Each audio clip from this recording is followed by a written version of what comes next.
There are performers who use comedy as craft and those who use it as camouflage. Marcus Reed belonged to the latter category, though he'd spent the better part of a decade convincing himself, and everyone who watched him, that he was simply very good at his job. At 32 years old, he developed a stage persona so polished it resembled armor, the rapid-fire delivery, the practiced self-deprecation, the relentless pacing that never allowed silence to settle long enough to become uncomfortable. On stage, Marcus Reed never paused. Pause meant silence. Silence meant the space between punchlines where reality could seep in, where the audience might start to actually think about what he was saying rather than just reflexively laughing. Silence meant vulnerability, and vulnerability was a luxury Marcus had learned early in life he couldn't afford.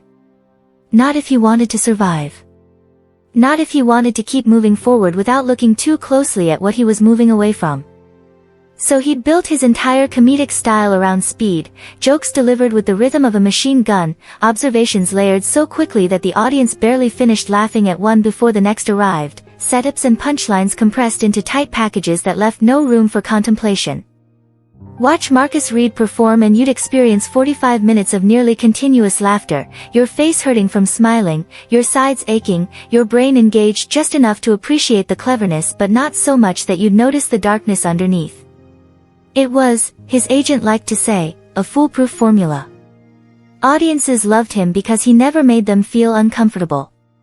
Comedy clubs across the city knew him as the closer, the comedian you brought in when the previous acts had died, when the crowd was turning hostile, when you needed someone who could rescue a dying room through sheer force of charisma and perfectly calibrated humor.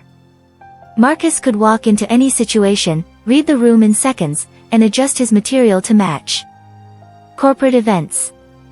College shows. Late-night sets at clubs that smelled of stale beer and desperation. He'd done them all, succeeded at them all, built a reputation as reliable, professional, consistently funny. His material was autobiographical in the way all comedy is, drawn from life but carefully curated, edited, shaped into narratives that felt personal without being truly revealing. He joked about bad dates that were always his fault in amusing ways, too awkward, too eager, hilariously misreading signals, but never his fault in serious ways. He joked about his cheap apartment with its mysterious stains and unreliable heating, framing poverty as quirky rather than grinding. He joked about childhood embarrassments, the time he'd wet his pants in 3rd grade, the phase where he'd been convinced he could fly, his adolescent attempts at coolness that had failed spectacularly. All of it was framed as harmless memories. Amusing anecdotes. The raw material of a life rendered safe through comedic distance. None of it was harmless. Off stage, Marcus was quiet. Too quiet. The kind of quiet that made people uncomfortable at parties, that led to awkward silences on dates, that created a reputation among his peers as someone who was nice enough but hard to really get to know. He lived alone in that cheap apartment he joked about, spending his days writing material and his nights performing it, existing in a loop where his life fed his comedy and his comedy substituted for actually living. He had friends in the comedy community, people he could exchange industry gossip with, fellow performers he'd grab drinks with after shows, but no one who knew the full truth of him. No one who'd met his family or heard stories from before he'd become Marcus Reed, comedian. No one who understood that the material about his childhood, delivered with such casual humor, was actually a carefully constructed mythology designed to replace memories he couldn't bear to examine directly. His apartment walls held no family photographs. His phone contained no saved voicemails from parents checking in. His social media presented a carefully curated version of his life, backstage photos, screenshots of good reviews, clips of audiences laughing, occasional self-deprecating posts about the comedian's life. Nothing real. Nothing that would require explaining. Marcus had perfected the art of being simultaneously public and invisible, of sharing everything and revealing nothing, of making people feel like they knew him while ensuring they absolutely didn't. The night everything changed was a Wednesday in November, one of those anonymous midweek shows that filled the calendar between weekend bookings, that paid enough to cover rent but not enough to feel like progress. The venue was the Laugh Factory, a mid-sized club in a neighborhood that was supposedly up and coming, but had been saying that for a decade without much evidence of arrival. The crowd was maybe 60 people scattered across a room designed for twice that, creating that particular acoustic challenge where laughter doesn't build on itself but dissipates into empty space. Marcus had performed here dozens of times. Knew the stage's dimensions by heart, knew the lighting was too harsh and washed out facial expressions, knew the sound system had a feedback issue if you stood too close to the left monitor. Comfortable. Familiar. As close to a home venue as he had. He arrived at 7:30 for an 8:15 slot, the third comedian in a 4-act lineup.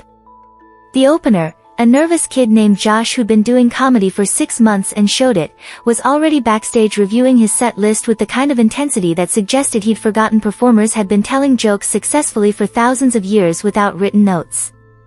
The middle act, Sarah, was a veteran who'd been working clubs for 15 years without quite breaking through, her material solid but safe, her ambitions seemingly calcified into acceptance of steady mediocrity. Marcus exchanged greetings, brief, friendly, shallow, and found his usual corner backstage where he could hear the show without being distracted by it. He'd learned early that watching other comedians perform before your own set was dangerous. If they killed, you'd feel pressure to match them. If they died, you'd absorb their failure into your own confidence. Better to just listen, gauge the audience's energy without internalizing it. Josh went up at 8 o'clock. Marcus heard the tentative laughter, the jokes landing but not crushing, the rookie mistakes of pausing too long between setups and rushing through punchlines. Decent but forgettable. The kid would either improve and develop his own voice or wash out like 90% of aspiring comedians. Marcus had stopped investing emotional energy in predictions about other people's careers. Sarah followed, and the laughs came more consistently. She knew how to work a lukewarm room, knew the difference between polite laughter and genuine engagement, knew when to push and when to coast. Marcus heard her closing bit, something about online dating that he'd heard her perform with minimal variation at least 30 times, and prepared himself mentally for his own set. This was his ritual, the 30 seconds before walking on stage when he'd transform from Marcus the person into Marcus Reed the performer. A deep breath. A mental review of his opening jokes. A deliberate relaxation of his shoulders that looked confident but was actually calculated. And most importantly, the internal switch that turned off everything real, all the anxiety and doubt and loneliness and grief, and turned on the persona that could stand in front of strangers and make them laugh at pain they didn't recognize as pain. The MC's voice came through the speakers, and now, please welcome to the stage, a comedian you've probably seen on YouTube destroying rooms across the city, the one and only Marcus Reed. Scattered applause. Some cheers from audience members who'd seen him before. The sound of chairs scraping as people adjusted position to see better. Marcus walked through the black curtain into the lights, raising one hand in a casual wave, his smile already in place, practiced, warm, the smile of someone who was genuinely happy to be there and definitely not thinking about how all of this was a performance to avoid thinking about his life. How's everyone doing tonight? Standard opener. Give the audience a chance to respond, to feel involved, to become active participants rather than passive observers. Moderate response. Some, good, S and, alright, S. A few whoops from what sounded like a bachelorette party in the back. Normal Wednesday crowd. Tired from work. Not drunk enough to be rowdy. Ready to laugh but not desperate for it. Cool, cool. So I've been thinking about, and he was off, launching into his opening joke about public transportation, a tight 5 minutes of interlocking observations about the indignities of bus travel that he'd refined over dozens of performances until every beat landed exactly right. The audience laughed on cue. Marcus could feel the room warming, engagement replacing the initial reserve. He transitioned smoothly into his second chunk, material about apartment living, about neighbors who made inexplicable sounds at 3 a.m., about the passive-aggressive notes people left in shared laundry rooms. More laughs. Bigger laughs. He was in the pocket now, that state of flow where the material performed itself and he could monitor audience reaction in real time, making micro-adjustments to timing and emphasis. 15 minutes in, Marcus was supposed to transition to his relationship material, the bad dates, the misread signals, the comic inadequacy that felt confessional but was actually protective. But something made him deviate from the plan. Some impulse he didn't fully understand, some exhaustion with his own formula, some part of himself that had been carefully suppressed choosing this moment to surface. He tried a new joke. One he'd written 3 weeks ago and hadn't tested yet, one that lived in his notes app under the label, "Maybe Too Real." "My father taught me a lot of important life skills," Marcus said, his delivery slightly different, slower, more conversational. "Like how to smile in public." A beat. The audience waiting for the turn. "And how to disappear in private." Laughter. But something underneath it shifted. Marcus felt it immediately, a crack in the persona, a glimpse of something genuine beneath the performance. The joke worked, technically. But it wasn't just a joke. It was true. And the truth changed how it landed, added weight the audience might not consciously register but could feel. His timing, so carefully calibrated over years of practice, slipped. The pause after the punchline extended a half-second longer than planned. Just a half-second, barely noticeable. But in comedy, timing is measured in fractions, and a half-second is an eternity. The audience laughed anyway, assuming the extended pause was intentional, part of the rhythm. But Marcus knew better. He'd lost the beat. For the first time in years of performing, he'd lost control of the pacing. He looked out into the lights, too bright to see faces clearly, just shapes and silhouettes, humanity rendered abstract, and forgot his next line. That had never happened before. Marcus Reed, who performed 45-minute sets without notes, who could improvise through hecklers and technical difficulties and any conceivable disruption, whose material was so thoroughly memorized it existed in muscle memory rather than conscious recall, he forgot what came next. The silence extended. 1 second. 2 seconds. 3. In real time, barely noticeable. On stage, an eternity. Marcus stood there, his mouth slightly open, his practice persona flickering like a faulty light, and underneath it, rising like water through cracks in concrete, everything he'd been compressing for years began to surface. His father. Not the joke version, the character he'd created for comedy purposes, the comically distant dad who taught life lessons through absence, but the real father. The man who'd been present physically but gone emotionally, who'd smiled at neighbors and colleagues while radiating coldness at home, who'd perfected the art of occupying space without actually being available. Who'd died 3 years ago without Marcus ever having a single honest conversation with him about anything that mattered. His mother. Who he joked about lovingly but never called. Who'd learned to make peace with her husband's emotional absence by becoming smaller, quieter, less demanding, until she'd perfected the art of not needing anything from anyone. Who'd told Marcus at the funeral, with heartbreaking sincerity, "At least your comedy makes people happy," as if his success at manufacturing laughter somehow compensated for his complete inability to be emotionally present in his own family. The pressure. The unspoken expectation that he'd be the funny one, the one who could lighten any moment, diffuse any tension, turn pain into something manageable through humor. The burden of being the emotional support animal for everyone around him while having nowhere to process his own emotions except through jokes that transformed them into something safe, something consumable, something that could be packaged and sold to strangers for $15 cover charge and a 2-drink minimum. All of this, years of carefully suppressed feeling, decades of practiced emotional avoidance, crashed against the inside of his consciousness as he stood in the lights, forgetting his next line. Losing the plot of his own performance. He opened his mouth to recover, to joke his way out of this moment, to maintain the illusion of control. But instead of a punchline, what came out was a breath. Uneven. Shaky. The sound of someone barely holding themselves together. Someone in the front row, a woman in her 30s wearing a blazer that suggested she'd come straight from work, chuckled nervously. Not because anything was funny, but because laughter was the default response to a comedian on stage, even when nothing funny was happening. The nervous laughter rippled through the front section of the audience, uncertain, asking, "Is this part of the act? Is this intentional? Should we be laughing?" Marcus tried to recover. The professional part of his brain, trained through hundreds of performances, supplied the appropriate response, acknowledged the moment, make it part of the show, maintain control through meta-commentary.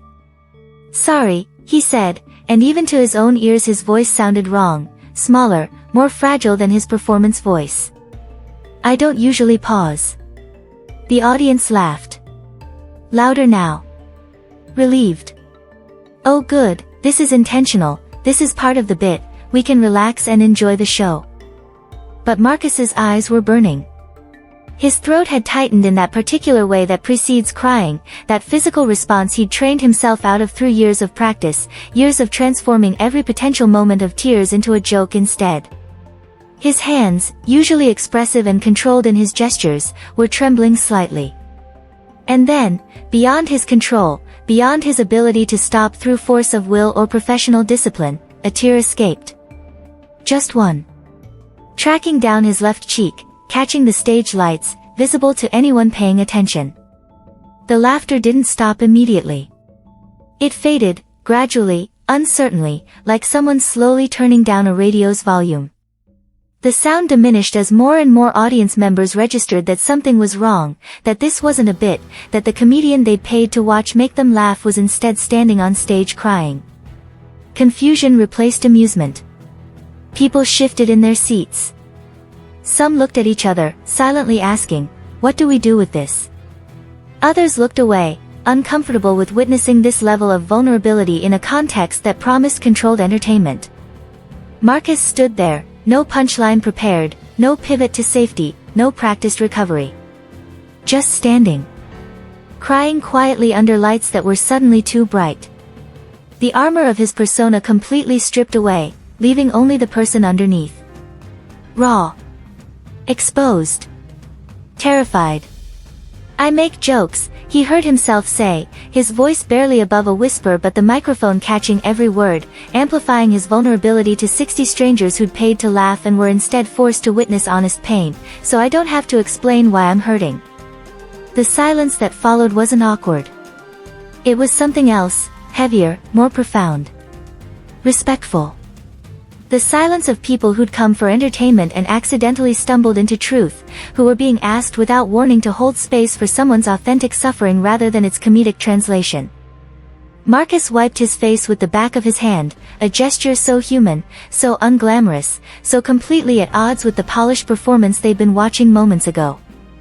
He looked out at the audience, really looked at them for the first time, seeing them as individuals rather than a collective source of validation. Some faces showed sympathy. Some showed discomfort. Some showed recognition, the look of people who understood exactly what he meant, who'd used their own armor, humor or otherwise, to avoid explaining their own hurt. "Thank you for coming out tonight," Marcus said quietly. And then he walked off stage. Not in anger or humiliation. Just walked off. Set incomplete. No closing jokes. No practiced exit. Just left. Backstage, the closer, a comedian named Tommy who'd been scheduled to follow Marcus, stood staring, clearly uncertain how to proceed. The MC, a club regular named Dave who'd introduced hundreds of performers, looked equally lost. What protocol covered this? How did you follow authentic emotional breakdown? Marcus walked past them without making eye contact, grabbed his jacket from the green room, and headed for the back exit. His hands were still shaking. His face was wet with tears he'd stopped trying to control. His breath came short and uneven. "Marcus, wait," Sarah, the middle act, caught him at the door. "Are you okay? Do you need?" "I'm fine," he said automatically. Then caught himself. "No. I'm not fine. But I need to. I just need to go." She nodded, didn't press, gave him space to leave. The November air outside was cold and shocking after the overheated club. Marcus walked 3 blocks before stopping, leaning against a brick wall in an alley that smelled of garbage and rain, and finally letting himself completely fall apart. He cried in a way he hadn't since childhood. Deep, shaking sobs that felt like they were being pulled from his chest. For his father who'd never learned to be present. For his mother who'd learned too well to need nothing. For himself, for the decade he'd spent turning pain into product, for the loneliness of being perpetually on stage, for the exhaustion of maintaining a persona that required constant energy to sustain. When he finally stopped, hollowed out and weirdly lighter, he pulled out his phone. 17 missed calls. 40-something texts. His agent. Other comedians. The club owner. All asking variations of, "What happened? Are you okay? Call me back." He ignored them all and walked home, the city night surrounding him with its usual indifference, people passing who had no idea he'd just experienced what felt like a complete dissolution of self on a comedy club stage. At his apartment, Marcus sat in the dark and stared at nothing. He should have felt humiliated. Professionally ruined. He'd violated the fundamental contract of stand-up comedy, make people laugh. Instead, he'd made them deeply uncomfortable. Word would spread. He'd become known as that comedian who had a breakdown on stage. Clubs would be wary of booking him. His carefully built reputation as reliable and professional would be destroyed. But instead of humiliation, Marcus felt something unexpected, relief. Bone-deep, profound relief. He'd stopped pretending. He'd let the mask slip completely. And he'd survived it. His phone buzzed. A notification from Instagram. Someone had posted a video, shaky footage from the audience, clearly shot on a phone, of the final minutes of his set. The moment where he'd forgotten his line. The tear. The confession. The walk-off. By morning, the video had 50,000 views. By the next evening, 500,000. The comments were unexpected. Not the mockery Marcus had anticipated, not the schadenfreude of watching a performer fail. Instead, this hit too close to home. I've been using humor to hide my depression for years. Comedy hides pain we don't ask about. Thank you for being real. This is the most honest thing I've ever seen on stage. Hundreds of comments from people who'd recognized themselves in Marcus's moment of vulnerability, who'd been using their own versions of armor, humor or success or perfection or control, to avoid confronting their own hurt. The video kept spreading.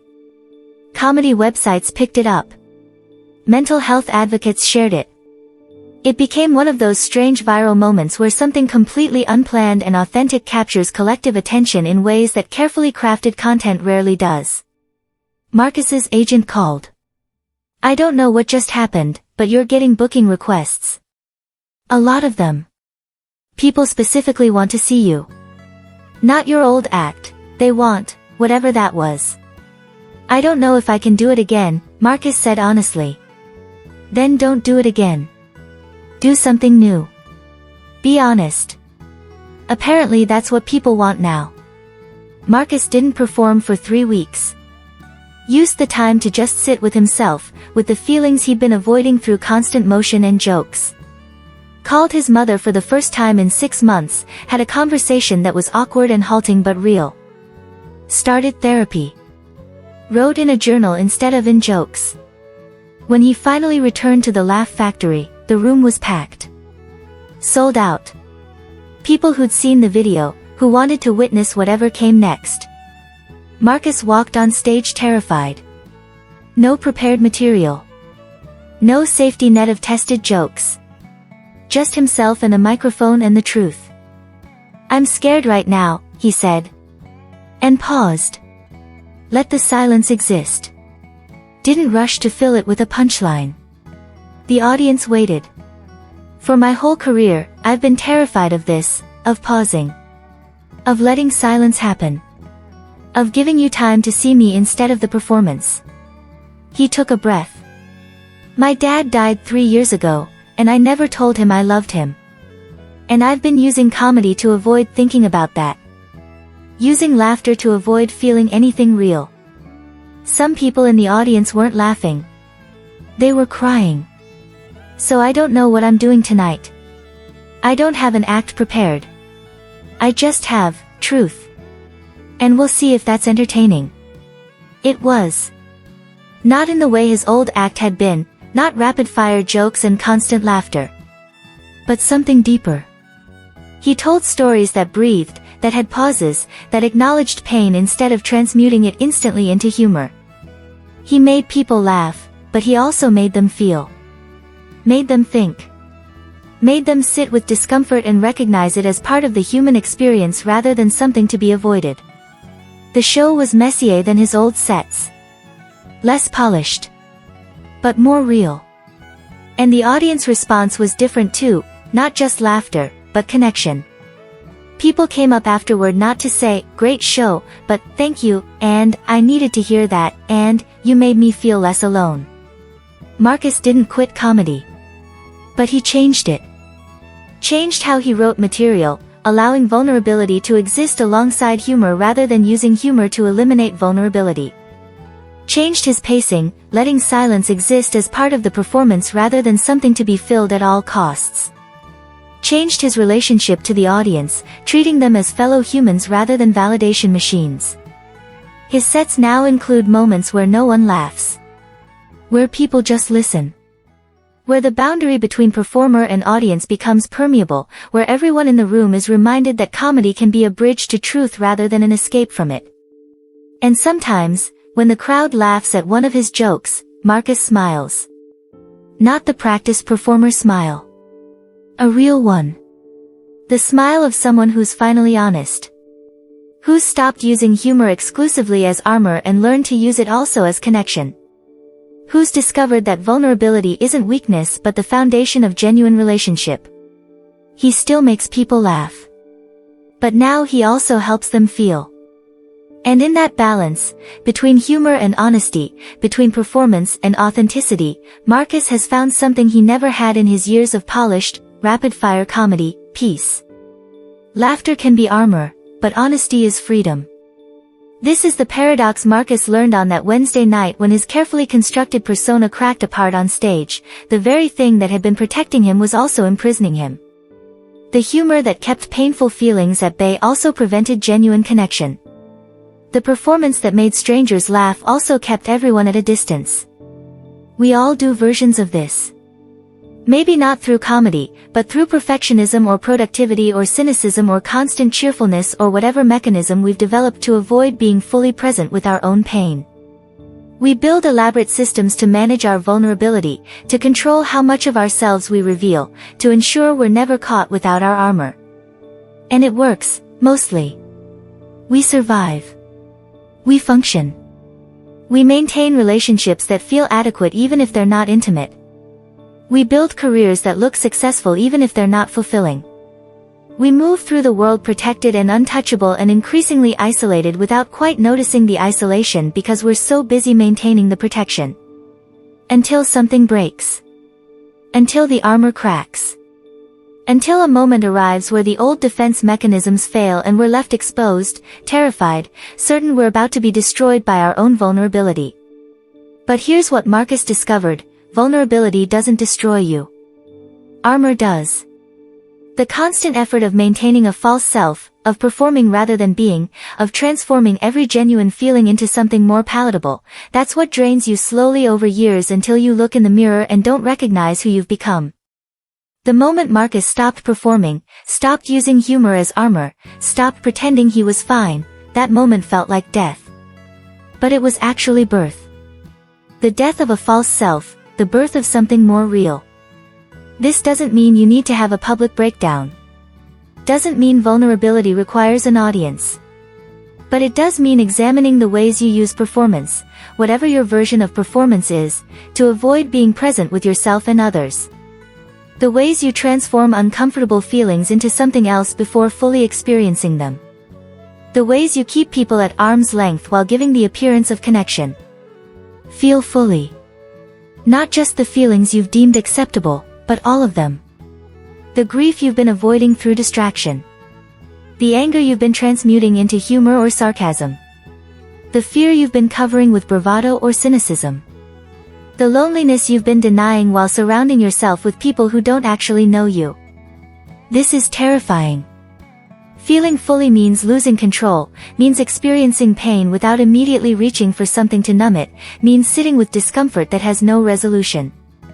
But it's also the only way to experience joy fully, love fully, connection fully. Marcus's comedy became better after he stopped using it exclusively as armor. Not more commercially successful necessarily, but more meaningful. More connected. More honest. He found an audience that wanted truth even when truth was uncomfortable, that wanted relationship even when relationship required vulnerability. You can find that too. In your work, in your relationships, in how you move through the world. You can stop performing and start being. Stop using humor, or perfectionism or cynicism or whatever your armor is, to keep people from seeing you, and start using it to help them see you more clearly. It won't be comfortable. Authenticity rarely is. The armor exists for a reason, it protected you when you needed protection. But most of us are carrying armor that's become heavier than whatever we originally needed protection from. We're exhausted by our own defenses. So lower them. Carefully, in contexts that feel safe, with people who've earned your trust. Let yourself be seen. Let yourself feel without immediately transforming feelings into something more manageable. Let yourself connect at a depth that requires actual vulnerability. You'll survive it. More than survive, you'll finally start living. Not performing life, but experiencing it. Not managing your image, but being yourself. Not using laughter to avoid feeling, but allowing laughter and feeling to coexist. Laughter can be armor. But it can also be connection. The difference is whether you're using it to hide or to reveal, to distance or to bridge, to protect or to connect. Feel fully. Be StoryWise.